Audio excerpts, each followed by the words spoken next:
조갑제 TV 시청자 여러분 안녕하십니까? 요새 언론이나 이 세간에서 이야기를 하면 전쟁이라는 단어가 자주 나옵니다. 전쟁이란 단어. 근데 전쟁은 왜 일어납니까?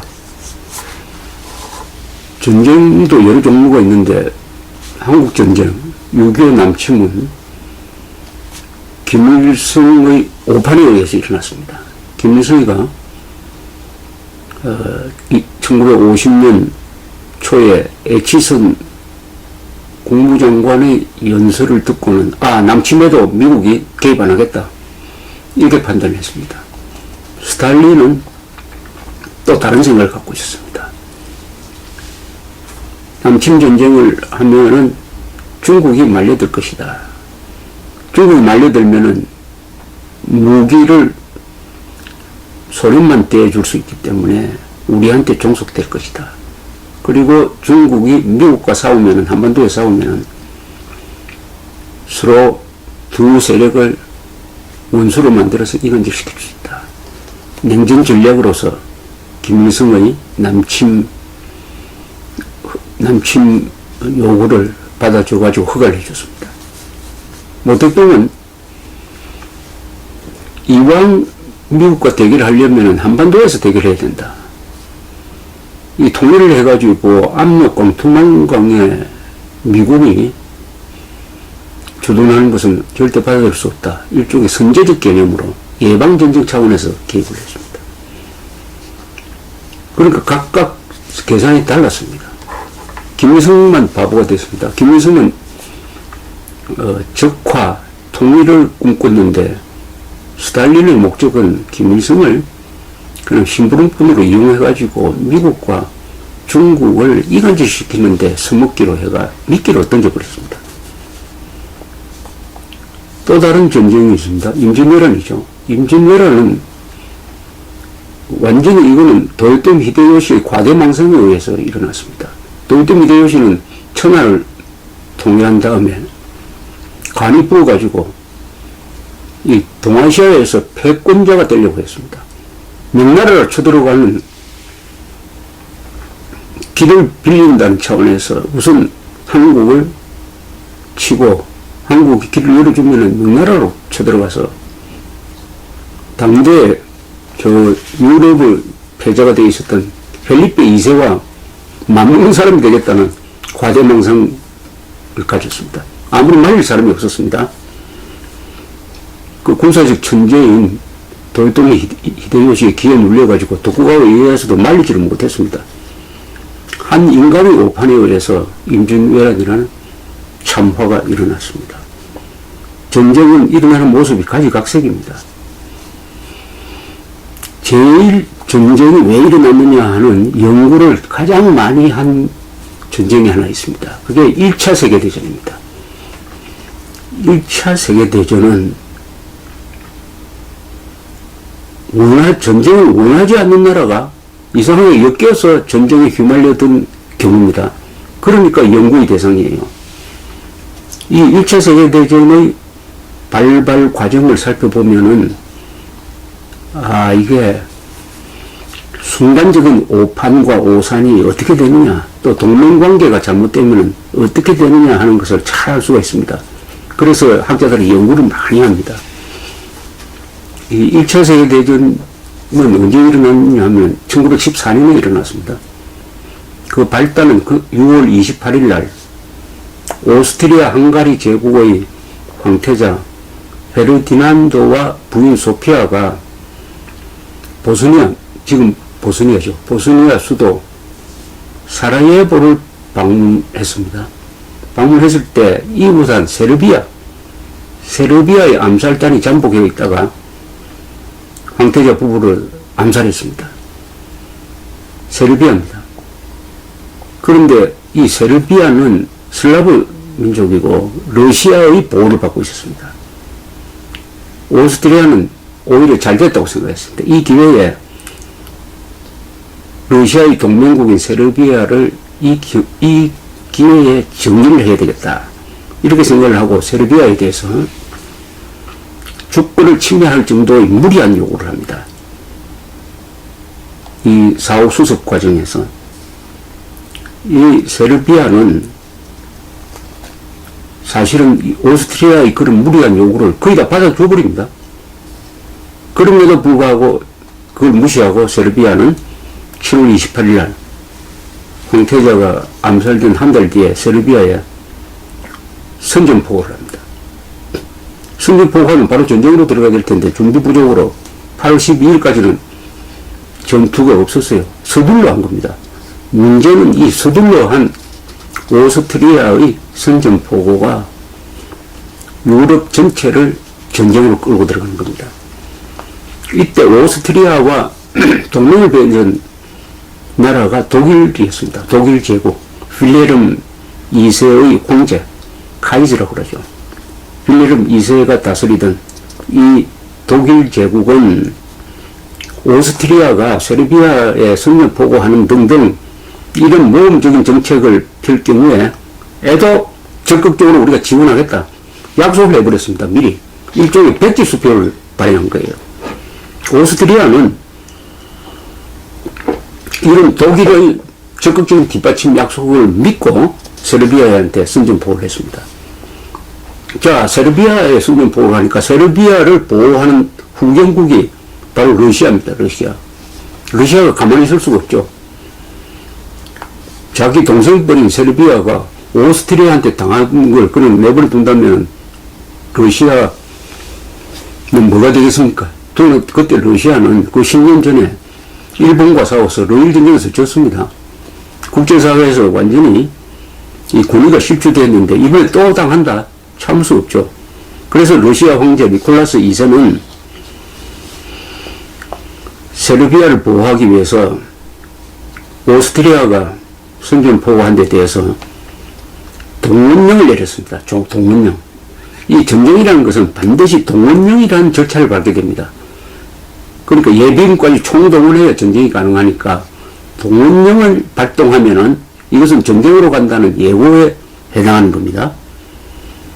러시아가 동원령을 내렸습니다. 자, 러시아가 동원령을 내리니까 이제 오스트리아의 동맹국인 독일이 가만히 있을 수가 없어요. 동원령을 내리면은 먼저 군대를 동원하니까 전쟁 났을 때 매우 유리합니다. 그 동원령 내리는 것을 가만히 쳐다보고 있다가는 준비 없이 얻어맞는 거예요. 독일은 7월 29일 날 러시아에 동원령을 중단시키라고 요구를 합니다. 그런데 받아주지 않아요. 러시아가. 니콜라스 2세는 사실은 전쟁을 하고 싶지를 않았습니다. 이 동원령을 사실 중지시킬까 말까 했는데 그 군인들의 전쟁 계획 이야기를 들으니까 이 동원령을 중지시켜버리면은 오히려 독일한테 기습을 당한다.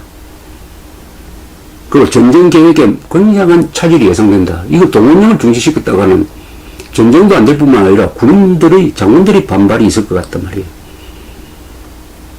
그래서 오히려 독일의 요구를 묵살하고 그 동원령의 규모를 총동원령으로 그냥 더 확대시켜버렸습니다.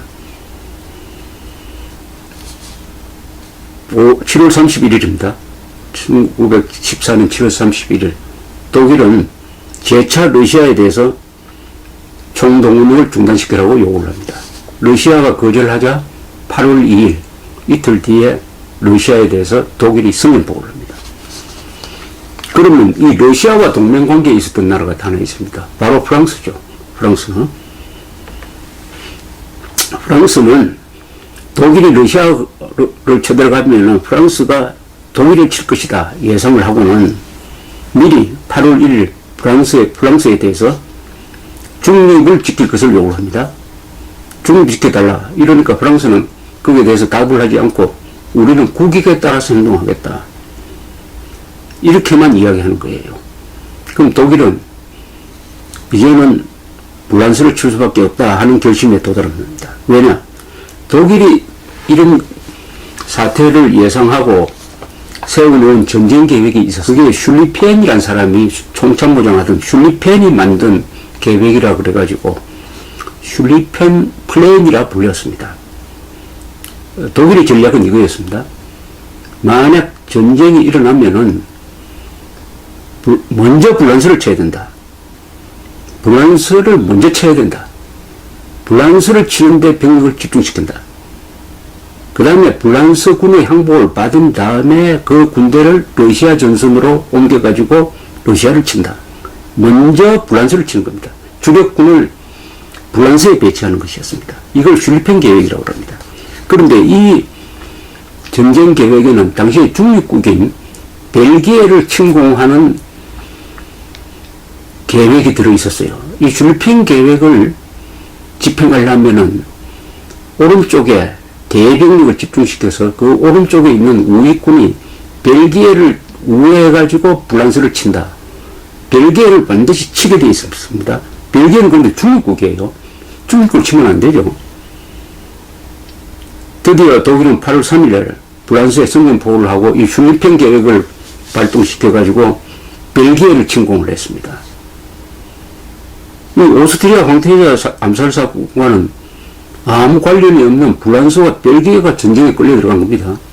이 동맹관계 또 이상한 전쟁 계획이 발동되니까 벨기에를 치니까 이제는 영국이 가만히 있을 수가 없었습니다.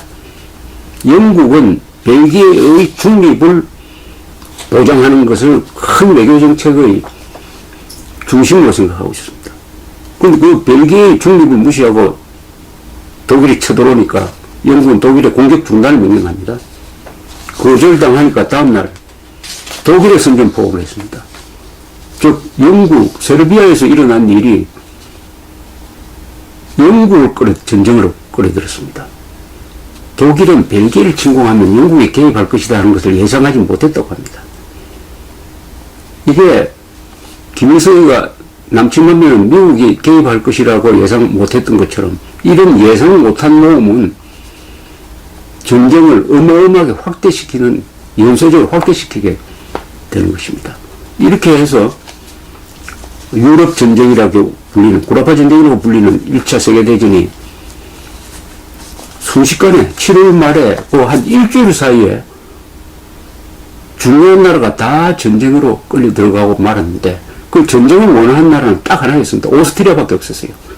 나머지는 뭐 조약상의 의무나 외교적 약속이나 군사작전의 필요성에 의해서 끌려 들어간 거죠. 그 국민한테 물어본 것도 아니고 그 정권을 맡은 사람들이 판단에 의해서 어마어마한 1000만 명 이상의 군인들이 죽는 이런 전쟁이 시작된 것입니다. 그래서 유럽에서는 영국, 프랑스, 러시아가 주로 한 편이고 독일, 오스트리아가 또 다른 편에 서고 여기에 오스만 터키가 독일 편에 섰습니다. 그리고 중요한 나라로는 오스만 터키, 오스트리아, 독일이 한 편, 영국, 프랑스, 러시아가 한 편, 그 나라만 이야기한 겁니다. 일본은 나중에 영국 편에 섰습니다만 이렇게 전쟁을 하는데 주전쟁은 프랑스와 독일의 국경지대였습니다. 국경지대. 그 국경지대, 독일과 프랑스 여행하시면 아시겠지만 그 국경지대는 산이 없습니다. 대평원이죠. 거기서 참호전을 했습니다. 참호전. 주로 기관총으로 많이 죽였죠. 기관총, 나중에 독가스까지 썼습니다. 한 100m 전진하는데 수만 명이 죽는 이런 참혹한 전쟁을, 가장 참혹한 전쟁이 거기서 벌어졌습니다.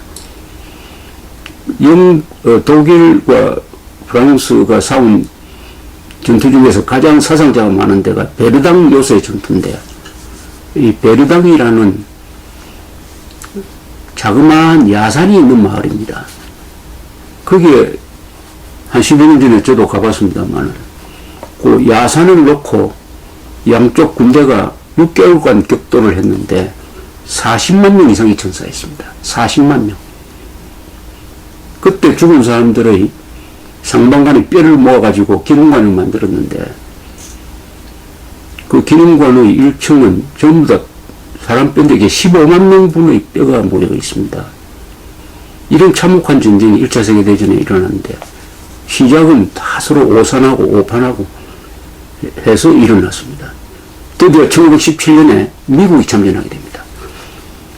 미국은 독일이 무제한 잠수전을 작전을 해가지고 미국의 선박을 격침시키니까 영국 편에 써가지고 당시에 우드로 윌슨 대통령이 전쟁을 끝내기 위한 전쟁을 한다.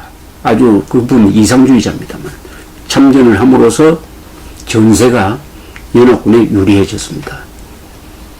그러나 독일 본토에서는 전쟁이 일어나지 않았습니다.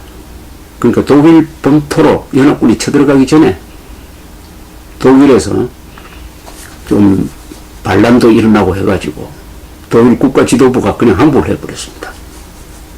이때 히틀러는 하사관이었어요. 히틀러는 독가스를 맞고 실명 상태에서 항복 소식을 들었다고 합니다. 그때 이를 갈았다고 그래요. 후방에서 유대인들이 반란을 일으켜서 우리가 전선에서 이렇게 싸우는데 등 뒤에 칼을 찔렀다. 내가 눈만 뜨면은 유대인하고 공산당 가만두지 않겠다. 이렇게 결심했다고 합니다. 이 1차 세계대전은 한국의 이런 운명에도 간접적 영향을 미칠 정도로 세계사를 바꿔놓았습니다. 그 첫째, 이 전쟁의 여파로 러시아에서 공산혁명이 일어났습니다. 1917년입니다. 공산혁명이 일어나니까 혁명정부가 독일과 강화조약을 맺어버렸습니다. 그리고 연합국에서 이탈해버렸어요. 이것은 중요한 의미가 있습니다. 연합국, 즉 민주주의 진영에서 이탈해버렸습니다. 그래서 그 길로 간 거죠. 공산혁명의 성공은, 러시아 공산혁명의 성공은 1945년 한국을 분단에도 일정한 영향을 줍니다. 1차 세계대전의 여파로 러시아, 오스트리아, 오스만 터키 이 3대 제국이 4대 제국입니다. 러시아 제국, 오스트리아 헝가리 제국, 오스트리아 헝가리 이중 정부라 그럽니다만 오스트리아와 헝가리가 한 덩어리. 그다음 오스만 터키 제국, 또 하나 있죠. 독일 제국. 이 네 제국이 종언을 구했습니다. 제국주의 시대가 이제 끝나는 거죠. 오스만 터키가 무너지니까 중동에서 여러 나라가 독립을 했습니다. 그 과정에서 지금 팔레스타인 문제, 이스라엘 문제가 생겼습니다. 중동이 화약고로 불리고 있는 게 2차 세계대전의 전후 처리 과정에서 생긴 겁니다. 미국이 참전해서 연합국의 승리를 결정지었기 때문에 세계 최대 강국의 자리에 올라가는 계기가 되었습니다. 말하자면 미국이 20세기를 미국의 세계라고 불릴 정도로 된 거죠. 일본은 연합국 편에 섰습니다. 줄을 잘 섰죠. 그러나 1차 세계대전이 끝난 이후에 일본은 태평양에서 미국과 경쟁하는, 해군력으로 경쟁하는 관계가 되니까 이때부터 영일동맹을 파기를 합니다.